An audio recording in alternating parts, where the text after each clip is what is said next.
Hello friends, welcome in my YouTube channel NCERT smart classes. और आज हम करेंगे क्लास 10 के मैथ्स का चैप्टर नंबर 14। यह हमारे टर्म 2 का लास्ट चैप्टर है। इससे पहले के सभी चैप्टर्स की वीडियो मैंने डाल रखी है अब तक। अगर आपने नहीं देखी है तो प्लीज़ जाकर देख लीजिए। और आज हम चैप्टर नंबर 14 करेंगे जिसका नेम है सांख्यिकी। आइए इस चैप्टर को स्टार्ट करते हैं। ये चैप्टर बहुत ईजी है और आपको अच्छे से समझ में आ जाएगा। वीडियो को स्टार्ट करने से पहले अपने फ्रेंड्स को शेयर कर दीजिए और लाइक कर दीजिए। और चैनल को अभी तक सब्सक्राइब नहीं किया है तो आने वाली वीडियोस की नोटिफिकेशंस के लिए सब्सक्राइब कर दीजिए। सबसे पहले हमें इस चैप्टर के कुछ महत्वपूर्ण बिंदु जो कि इस चैप्टर में दिए हुए हैं, जो कि आपको पता होना ज़रूरी है। एक तरह से आप कह सकते हैं कि इसका इंट्रोडक्शन होगा इस चैप्टर का। लेकिन इस चैप्टर में हम कुछ क्वेश्चंस भी सॉल्व करेंगे। और उसके बाद आपको कुछ क्वेश्चंस भी मैं इसमें दूंगी जिसको आपको सॉल्व करना है। और उसके आंसर्स भी मैं आपको बता दूंगी जिससे आप अपने आंसर्स को मैच कर सकेंगे। और अगर आपको कोई कन्फ्यूज़न होगी तो आप कमेंट बॉक्स में मुझसे पूछ सकते हैं। तो आइए स्टार्ट करते हैं वीडियो को। इस चैप्टर में हम माध्य के बारे में पढ़ेंगे।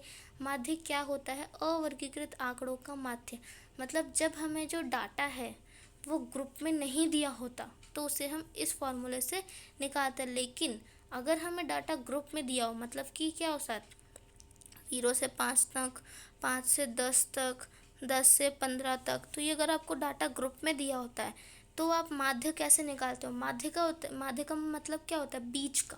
ठीक है, बीच का। तो माध्य कैसे निकालोगे? वर्गीकृत अगर आंकड़ों का माध्य आपको निकालना है तो उसका फॉर्मूला होता है sigma FI XI upon sigma FI। अब जो XI है ना, वो कैसे निकालोगे? वर्ग चिन्ह। XI आपका वर्ग चिन्ह होता है जिसमें उच्च सीमा और निम्न सीमा बटे 2 कर दोगे तो आपका उस वर्ग चिन्ह का XI निकल आएगा। और जो इसमें आपको FI दिख रही है, ये क्या है? बारंबारता है, फ्रीक्वेंसी है आपके उस वर्ग अंतराल की बारंबारता। उसके बाद हम इसमें नेक्स्ट चीज़ जो सीखेंगे वो है माध्यिका, जिसे माध्यक भी कहते हैं। आपको कंफ्यूज नहीं होना है। माध्य और माध्यिका में बहुत का अंतर है। माध्यिका का क्या फॉर्मूला होता है? माध्यिका का फॉर्मूला होता है L+N/2 - CF/F/H। अब इसमें आपका इन सब का मीनिंग नहीं समझ में आ रहा होगा अगर आपको, तो इसमें मीनिंग भी दिया हुआ है। एल का मतलब होता है जो माध्यक वर्ग है आपका, उसकी निम्न सीमा।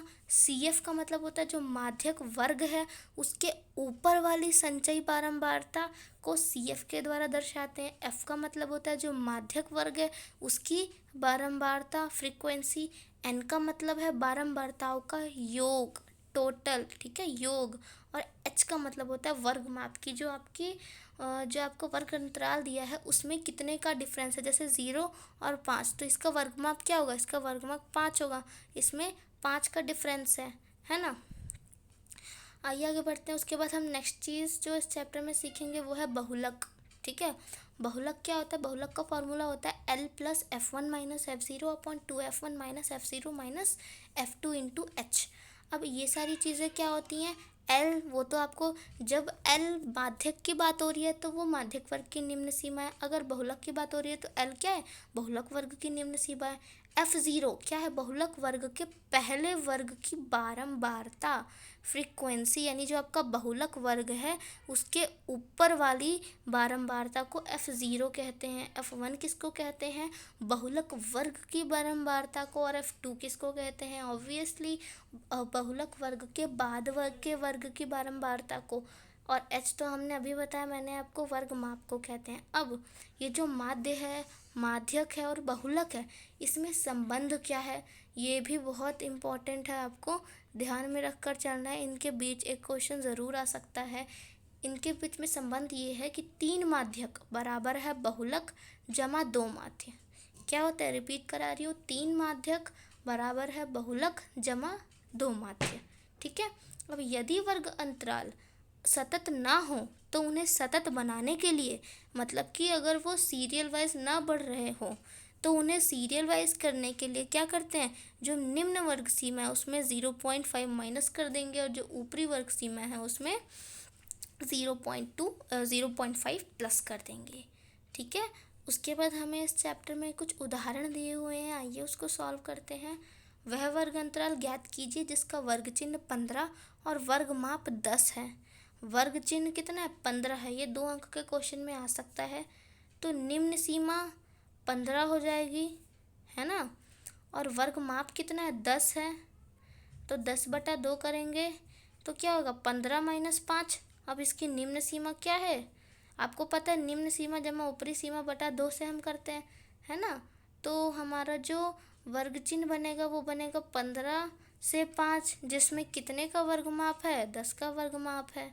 तो यहाँ पे हमारा क्वेश्चन सॉल्व होता है। उसके बाद है उच्च सीमा। उच्च सीमा मतलब 15 जमा 10/2 यानी 15 जमा 5 यानी 20, है ना। वर्ग अंतराल क्या हो गया हमारा, 10 से 20, इसके बीच में कितने का डिफरेंस है, वर्ग माप कितना है, 10 है। तो ये हमारा वर्ग अंतराल निकल गया। उसके बाद हमें उदाहरण नंबर 2 दे रखा है। उदाहरण नंबर 2 में क्या हमें माध्य बताना है। हमें यहाँ पर आपको ये जो xi है ये क्या दे रखा है, यह है आपका वर्ग चिन्ह, और fi क्या है, बारंबारता। अब हमने इसकी सहायता से xi दे रखा है हमें क्वेश्चन में, fi दे रखा है, हमने इसको इंटू करके fi xi निकाल लिया। जो हमारा फॉर्मूला क्या था, सिग्मा मतलब होता है योग, सिग्मा का क्या मतलब होता है, योग होता है, ठीक है।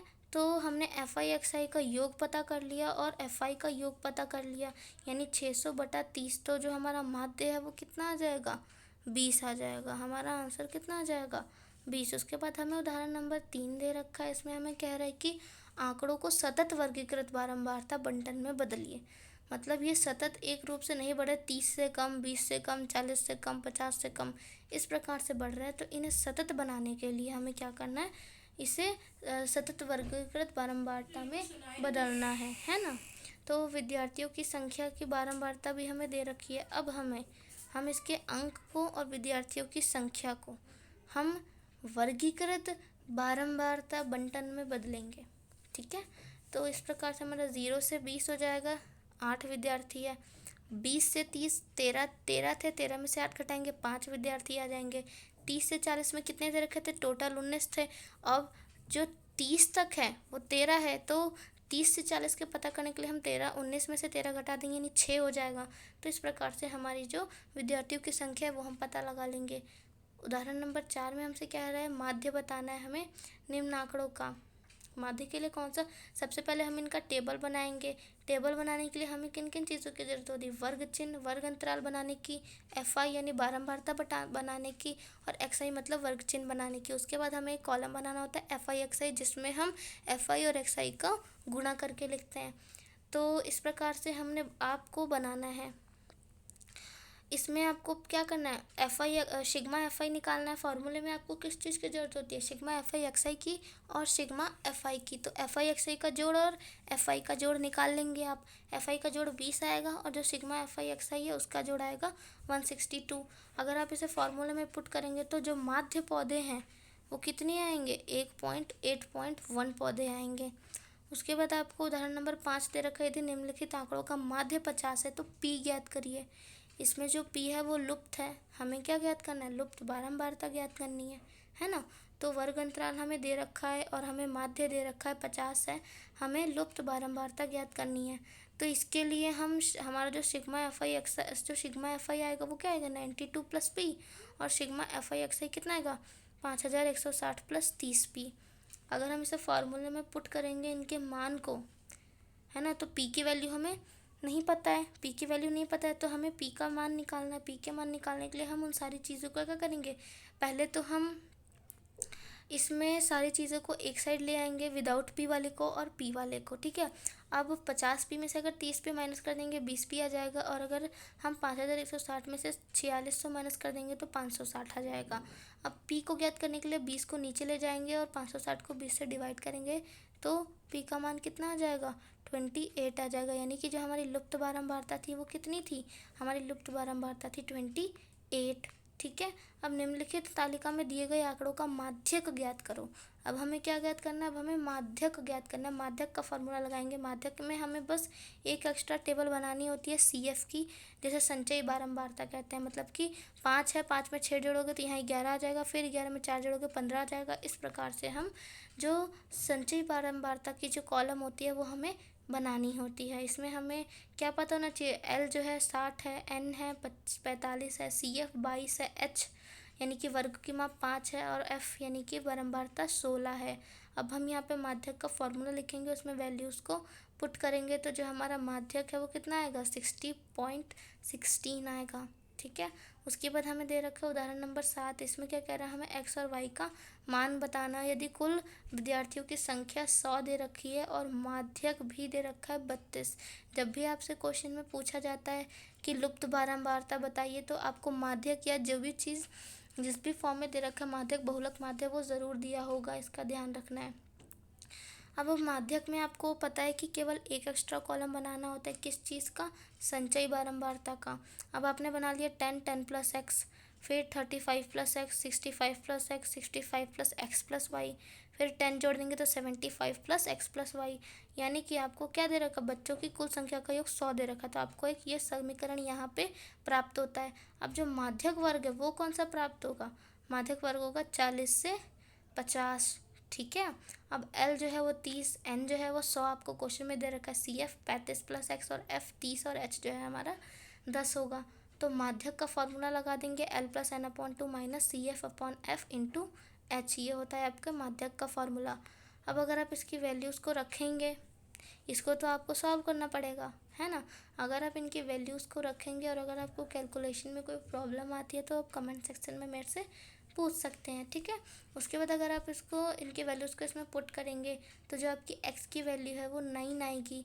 और अगर आप फर्स्ट जो आपको इक्वेशन दी थी 75 plus x plus y equal to 100, इसका यूज़ करेंगे, इसके x की वैल्यू को इसमें पुट करेंगे तो y की वैल्यू कितनी आ जाएगी, 16 आ जाएगी। तो इस प्रकार से आपको x और y दोनों की वैल्यू पता चल गई।